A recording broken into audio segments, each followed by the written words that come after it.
جرخين يكم جرت فيا نجا نسيم بدادا بك جرتن على منان بقى جراتن رموني مال nama sa'an gara dakan laga marganjani akas janja chura malamang gaggabab seja tokko hala dirreda wadde mujuru lamada hala ambasin Ethiopia magala Kenya biya Kenya magala Nairobi keessa godhu jirtu jechuudha bara maraataan ummata tokko keessa dhalate maraataa yoo yeroon firraan qabne waan ajaa'aa firfirsee lafa balleessaa jedhan maraataa yookaan amalaan qaban yookaan mana hidhaan naqan kanuma shanshalataan hidhan jechuudha maraataa waan biraa godhuu hin dandeenye haa ta'u mee karaa dirreedhaa tanatti hin deebi'an Oromoo taanee waan dhalannee fi wanni Oromoo kun nu guba wanni Oromoo kun nu balbalcha wanni Oromoo kun nu dhaga'ama jechuudha silaa saba Oromoo irraa dhalachuu baanne balbala teenya cufannee teenya jechuudha waan dhageenyus gurra irraa duuchannaa waan agarruus ijarraa hidhachaa jiraannaa jechuudha garuu waan saba kanarraa dhalanneef usnee taa'uu hin dandeenyu ni dubbannaa jechuudha maaliif lafeen nu dubbannaa jechuu barbaadeeti namni gartee rakkoo sabaa odoo arkuu gadadoo sabaa odoo arkuu usee taa'u tokko hagaraan bitame tokko waan adda addaatiin qabame jechuudha kanaaf dubbanna waan ummata keenya waan Oromoodha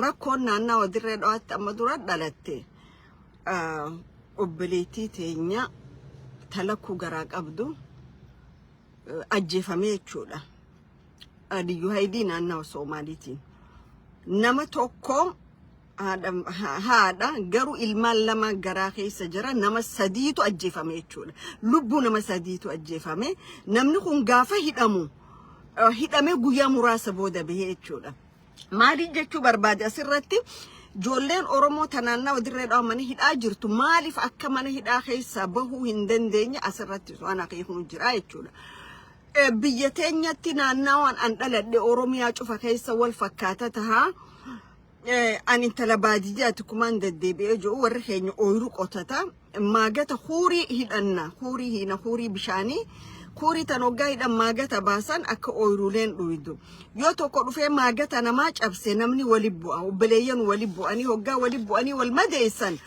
akkatti wal araarfatanii jira jechuudha yoo yookaan sibiilaan dhawe yoo hawwuma tokkoon dhawe namni kun miidhame shaffee ja'aniiti mana galchanii nama dhawame kana hadhaadhiyyanii korbeessa ta'uu hoolaa ta'u akkuma dandeettii warra dhaweessanitti gurbaa shaffifatanii jechuudha wal'aannatan dhinfatan jechuudha haa ta'u arra lubbuun nama sadii haadha takka keessa gaafa baatu nama moosareedhaa namni je'een hin jiru jechuudha amma maaliin dhagaa afaan obboleettiirraa gumaa ja'anii fidanii ijoollee xixiqqoodha kannanii deemanii ja'an hagan takka Oromoon tuffatame Oromoon lubbuun Oromoodha lubbuu hantuutaa hin geessu jechuudha biyya san keessatti nama ajjeefame lubbuu lama tagaraa jirtuu fi lubbuu takka nama sadii ka ajjeese san warra ol'aantummaa naannawaa sanii qabu waan ta'eef mana hidhaa keessa less than 24 hours da'a 24 gaditti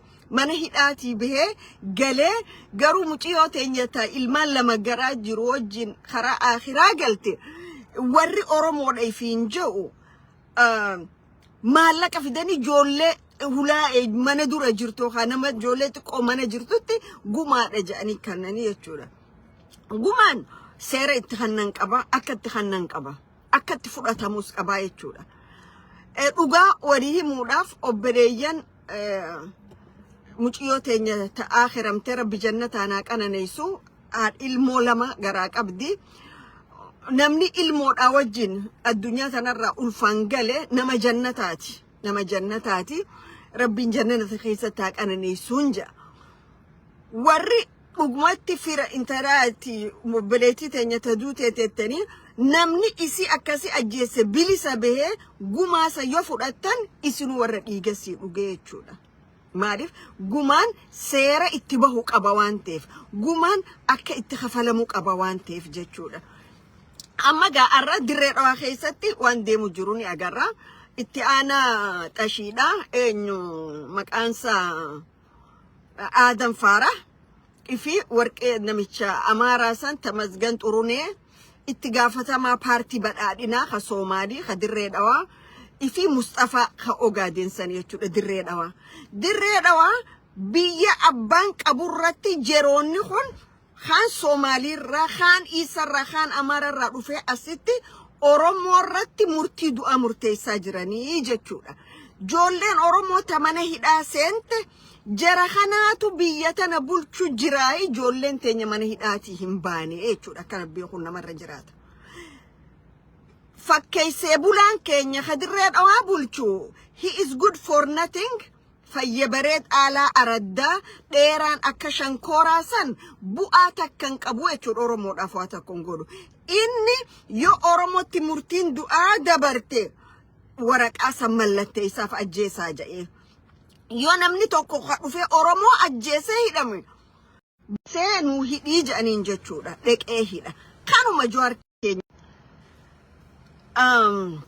فيبرد كينيا خالا أرداسان ديراتي تما ديمي ilmu Oromooti tu dirreedhaa bulchu jira.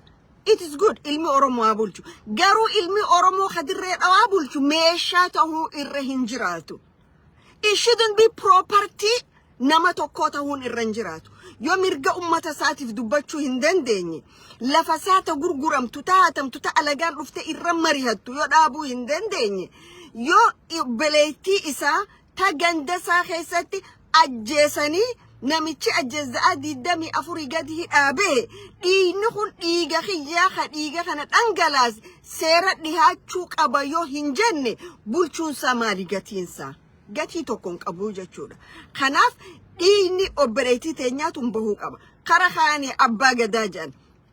Abbaa gadaa naannawa Edmonton kana abbaa gadaa Kanadaati inni abbaa gadaa Afran qallooti miti. Afran qalloo walit dhufee filate abbaa gadaa kana bakka hin buufanne jechuudha.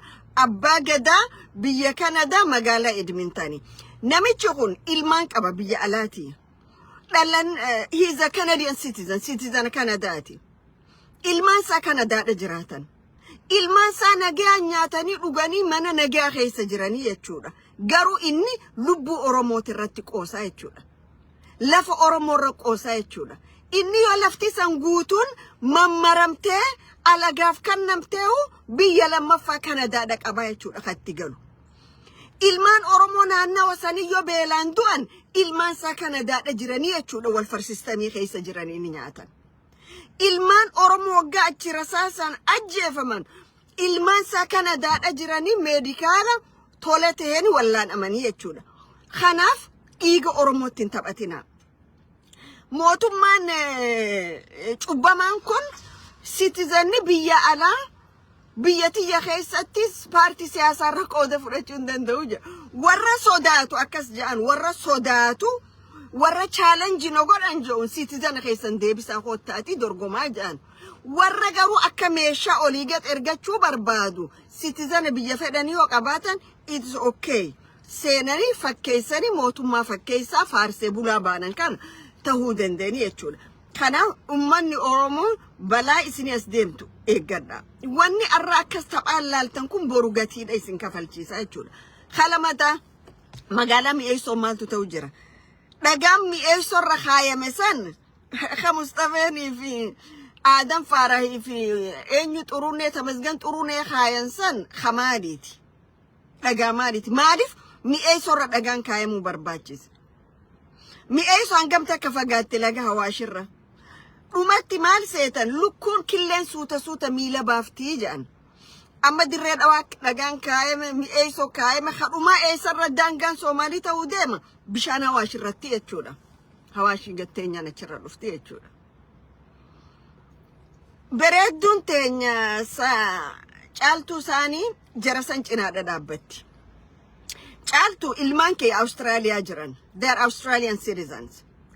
Biitti ati gurgurtee ilmaan malee hambisuu deemtu tun joollee Oromoo heegaree isaanii dukkanoomsaa jirtaa jechuudha. Ati yeroo feetat dhayxee ilmaan kee laalta sistema gaarii keessa jiranii baroomsa gaarii arkatanii biyya nagaa jiran. Garuu ilmaan Oromoo heegaree kara itti garagalu hin qabne irratti lafa gurguraa jirtaa jechuudha jara kana wajjin. dhagaalee bu'uuraa kan dhadhaabdanii deemtanii dhadhaabaa jirtan kana maaliif akka dhaabaa jirtan Oromootti himtanii? Maaliif akka dhagaaleen kun dhaabbachaa jiru? Hin himne jechuudha Oromoodhatti. Okay.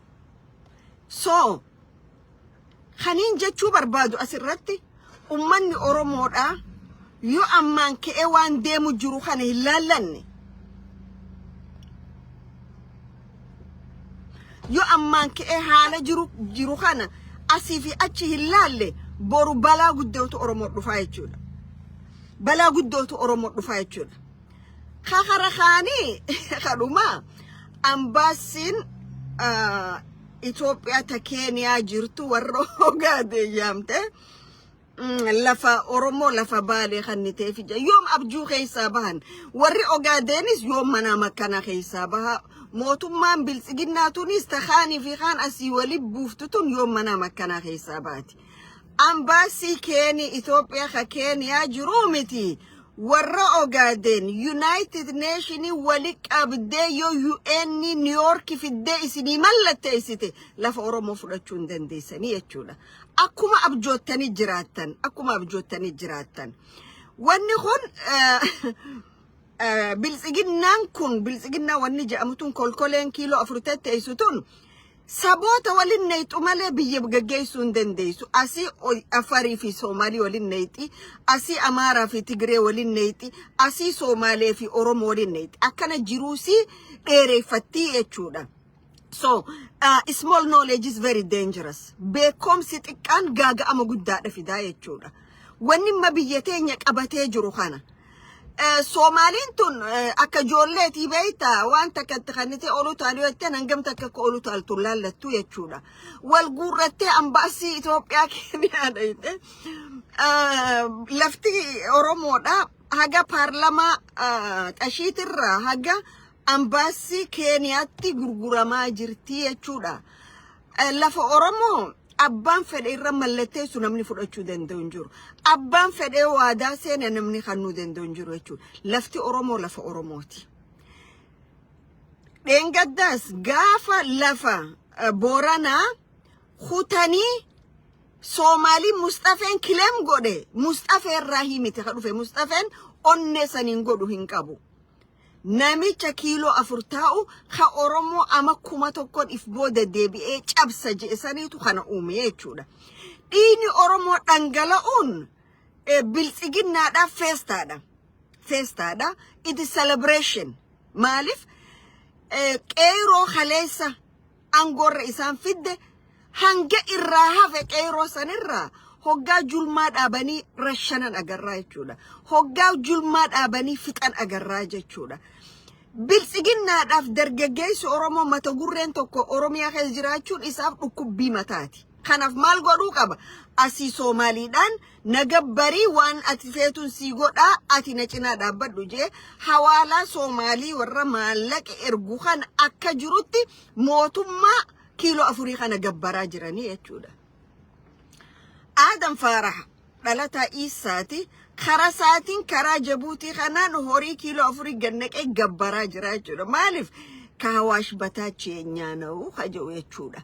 Khiyyaas keessanin ta'u keessanis kiyyan ta'u. Hawaashirraa haga hadha gaalaattis lafa Oromootaati. Lafa Oromootaati. Baharraa hoggaan dubbadhu jechuudha. Naannoo isin kileem gooneettan. Hawaashirraa haga hadha gaalaatti lafa Oromooti. Barbaadan taanaan haga Jabuutiitti lafa Oromooti. Maaliif Jabuuti seenaa keessatti akka Minilik isaaf mallatteesse beekamaadha. Siidaa Minilik wanni buqqaasaniif Oromootu lafa tana kileem godhaa jedhaniiti siidaa san diigan zabana kana. Siidaa Minilik Palaas Minilik keessa turanii yaadatta warri karaa Jabuutii turtanii buqqaasan jechuudha. Karaa kanaanoo haga Jijjigaatti lafa Oromooti jechuudha. Jijjiga jechuun jijjiga. Jijjiga jechuun dictionary Somaalii keessa jiru jechuudha. Mustafa Enfaanis wanni wat jedhaniif Oromoo yoo jabaattee humna taatee walii galte haga Jijjigaa kileem godhanii dafanii haga Hawaash kileem goonaa jedhanii deeman jechuudha. Oromoon saboota xixiqqaa minority kana mirga isaanii eeguuf hin dirqama Oromooti jechuudha mirga minority tiisuun ammoo minority warra maraatota keenyarra irkattee lafa teenya kileem gootu we are not going to allow them dhagaa bu'uura amma asaboot dhaabdanii finfinnee walakkaallee dhaabaa lafti lafuma Oromooti jechuudha achi deemu as deemu lafti lafuma Oromooti we cannot compromise kanarratti garuu ummanni Oromoodha akka Oromootti waliigalee sirna cubbuu kana dura dhaabbachuu qaba jechuudha sirna Oromoo lafa hojii gurguru kana dura dhaabbachuutu irra jiraata Oromoon maaliif tokkummaan Oromoo humna akka ta'e agarree jechuudha tokkummaa Oromoo kana humneessanii sirna Oromoo balleessu lafa Oromoo irratti diina bara dheeraa horaa jiru kana dura dhaabbachuuf tokkummaan Oromoo murteessa tokkummaa Oromoo gaanjo ummata cafaqanii zambiila tokko waliin naquu yookaan barmiila tokko waliin naquu miti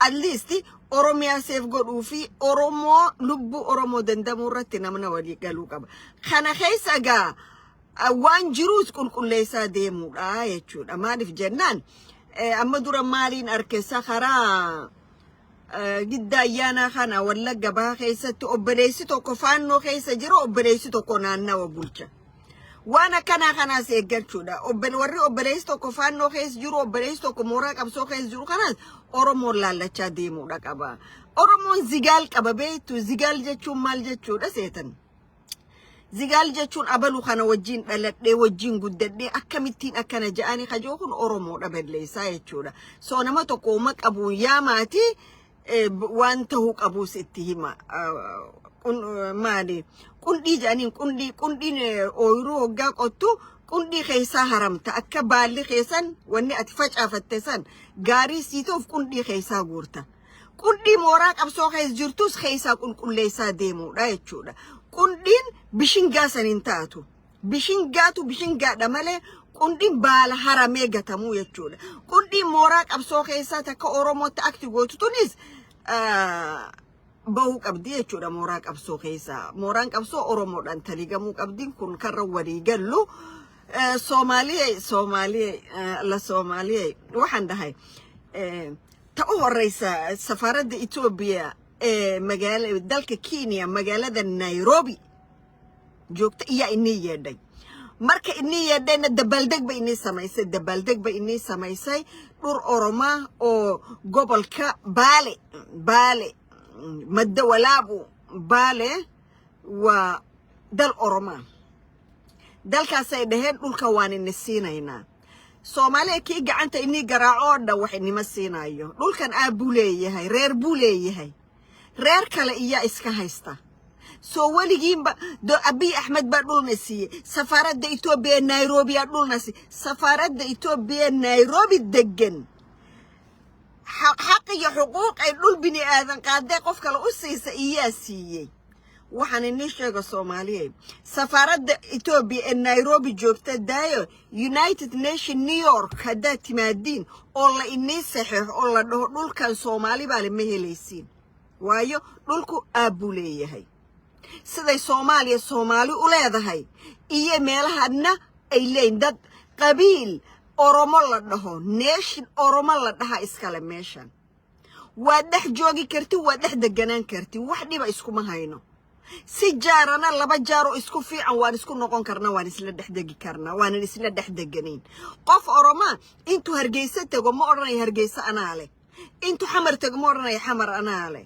intuu meel kale Soomaaliya leeyin tago oo dhaho anaa leh ma jirto idinkan dhul Oromood aragtiin oo dhan anaa leh reer anaa leh halkeed ku leedihiin idinku taariikhdeed ku leedihiin maxaad ku leedihiin inoo waxyaalaha qaarkooda hadda la daayaa fiican waayo waxaan ku arkayaa meesha odayo wadaado koofiyad xidhan iyo odayo gadh la iyaan arkayay oo oranayay dhulkaana la siiyay oday wadaada horta geeskan Afrika goor kasta dhiigu ka daa Soomaaliya 40 sano dhiigi burburkii dhiiga keenay wali kama joogsan wali dhulku ma engegin wali xabadihi iyo qarxi sidaas u socdaan qaraxa inta dajil lahaydeen أي صومالي ذا مدني مدرس كوكو كيني لهيدين الدل نبض لعافمان لبسي لهيدين إيا دربتين داد كالوش الشاية إنا الدوميسين أو دال كالوش الشاية إنا ديك دحداد السين تاسين لغون هشيم مايو سفارة إيتوبيا أفريكا أردن دحداد سنتاغو باستيو بريس لعونا دول بينو صحيحيان دول ليني صحيحية مجرتو أورامو وينو شي مين الدمان 2015 16 14 كسوقبو 14 15 16 غيرو دلياري أورمادا قارحي ugu horeeyay ee ka muuqday dhaxbartalaha Oromiya magaalada Ginchi ardayda Oromadu qarxay maalinta ay qarxiyeen iyo Tigray ku celiyay maqale halkeed joogteen bariga idinku halkeed ku nooloydeen maxaad sameeynaysaa marka ma dhul dilaacan baad tolayseen halkeed ku maqnaydeen ya soo weligiin ba safaaradiina taga baastiyo muusiyo bariis cuna safaaradu dhul nisiinaysana ma jirto abiy ahmedna sidaas uu maskaxdiina inugu ciyaari maali wuxuu inoo oran gobolka waxaan inisiinayaa mooyaale barina wuxuu inoo oran oo Soomaali waxaan inisiinayaa dirdhabe saha dambena wuxuu inoo oran baalaan inisiinaya tago xigtan wuxuu inoo oran jimaan inisiinaya abiy psychological intuu arkay reer anaale iyuusta inigu qasaya soo dhulaleedina dhulaad qaadan kartiina male mana jirto mana jiri karto dad Oromo la dhaho oo curad kuusha oo walaala ka dhashay Booran iyo Bareento oo ilmo Oromo iyo dalkana iskale dhulkana iskale ilaahayna ugu nicmeeyo uu ku siiyay wax kala raadinina halkaad joogtiinun ma aragtay kalluunkiina yaanyadiina iska cuna annaguna halkan aan joogno iyo waxaygaan iska cunaynaa wax kale dhiigdaadis iyo dagaal inaad gashiin haddaad rabtiin abiy soo garab dhigo Oromada u kaale mid kastaba qiyaastiisa diraca inta leeg baa loo tori ka kala macwiista inta leeg baa loo gooyin wax kale ma jiro Oromo dad may raadsan Oromo albaab dad ma gargaraacin Oromo qof alla qof u tagtay ay dhaxday waxaan ana la isiiyo ma jirto man daqa albaab kul yawm yahsil jawaab intum allun daqaytu albaabna insha Allah tahsilu jawaab haye Oromo taatu ganama galgala dargagaysu Oromo social media khanarati gandan amantin malin walnyaatu khun diinni khenya waan hojjechu jiro la kheesafo naannawni lameen social media ra target wal gootan kun lafti isin irrad alattaniu ummanni isin irrad alattan ifin lafti isin irrad alattanu gurguramaa jira sila arra wal qabate Oromon akka jirutti dangaasa defend godhu qaba male Oromon homework wadi baasun qabu homework tana cufa qabaasa jiru mootummaa biltsiginnaati jechu biltsiginnaa dandeeytiin si khanuma dandeeyti ittiin biyya gaggeessituun qabdu dandeeyti ittiin biyya ummata tasgabbeessituun qabdu dandeeytiin si billish dirgimiidhaa fi ummata waliin nequudha jechuudha so waan amma lafaa kana kadeemuun isaa Oromoon toftaasaa baafatee akka sababiraatti walitti buunetti warra lafa Oromoo fudhanne jee kana shaggooyye taphachuu jiru kana dhiisee Oromoon fallisaa maalii jee karaa falaa deebi'uudha qaba so Oromoon jajjabaachuudha qaba deebiin qabu warra kanaaf deebiin qabu yeroo biraatiin si deebisa waan ati ma barreessite kana yeroo biraatiin si deebisa kan akkasi quba qabaadhu maarif yeroontu yeroo walirratti weesti goonuu miti yeroo walirra balleessinuu miti yeroo bu'aa sabaatii fi bu'aa biyyarratti balleessinu malee yeroo wal keessa garagalee Oromoo kana kaneettu miti jechuudha arraba amma arrabsitu kana Gojaamoota dheengadda Wallagga Bahaa keessatti Oromoo fixe faannoo sanirra deemii barreessi jechuudha isaaniif jecha tokko kanarra barreessitu isaanirra barreessi akkasitti tolaa jechuudha silaa garuu dhiigaatu hiddaatu dhiiga malee dhandhachin dhiiguu itti Oromoon durfixee jechuudha so re'een abbaatii su fakkaatti kanuma sitii su fakkaatti jechuudha barbaakasi bobbaasu fakkaata خانو ما جرى خيني رجع وجنا هذا بنو رجع هذا بنو أموج أبو بكجروتي درا هذا بنو namni Oromoorra cubbuu dalagu foon kee maan taane haadhatee abbaa kee karraa dhalatte maan taane haqa isaanii eegiif haqa abbaatii fi haadhummaa san eegiif garuu mirga Oromootiif gaafii Oromoo ka jallisan ittiin dhiisin. Obboleessi kee yoo diinaan bitamee jiraatellee diinummaa isaa itti himi yakka inni Oromoorratti hojjechaa jiru saaxilii jechuudha. Kanumaan jechuu barbaadee dhiinni obboleettii teenya Nasiyaa Ziyaad bulchiinsa dirree dhawaa harka jira isa harkaa ba kar tokko jalamboo jechuudha kar tokko jalamboo ka dhiigasi akkam baane ukkamsee jiru bulchiinsa kana jechuudha bulchiinsi kun aangoo ni qaba simaa baduuf achi kaayan malee aangoo magaalaa sanii warra arra suuraan sanii tarrifamte sanii harkaa qaba kanaaf Johaar keenya dhiiga muciyyoo teenyaatti sin dho'isin jolle Oromoo tamana hidhaatti gidirsaa jirtu tanas angadhiisuun danda'u ummanni Oromoo ilmaan keessa mana hidhaa gidiramuu qabanii jiranii ankaniin gadhiisuu danda'u Amaara hidhamee fi Soomaalii hidhame qofa Oromoo hiikuun danda'u Oromoo ilmaan keessaniif iyyadhaa ji ummatatti himi because ati dheeraa ala shankor dheeraa Alan kun ala lama beeta alan tokko mi'aawaadha alan tokko bereeda numa bereeda malee mi'aaw ati fayya bereed ala aradda ka Oromoo fi sumaa godhuu hin dandeenye ka lafa sanii fi sumaa godhuu hin dandeenye akka taate si himuun barbaachisaadha jechuudha. Kan hoggaan jiru annamarraa rakkoon qabu garuu ummata kiyya ka dhiitamu lafa tiyya gurguramtu obboleettii tiyyate ilmoo lakku odoo garaa qabdu rasaasa liyyuu haayilii isaatiin ajjeefamtu I cannot ignore hin godhu jechuudha. Amma maal jechaa jirtan ka ajjeese isaa miti poolisii nama tokko itti ka itti ajjeefamte moo lafa babal'ifachaa lafa abdii boruu ganda jawsan maqaa jijjiiruuf waan taateef sirna kana warra babal'isuu deemu ol antuma warra isaa kanaanna wasanii mirkaneessuu deemuuni ajjeefamte jechuudha. Wanni kun waan laafatti jalaa hafamuu miti namuu bakka jiruuf sagalee haa ta'uu fi fayyaa ta'u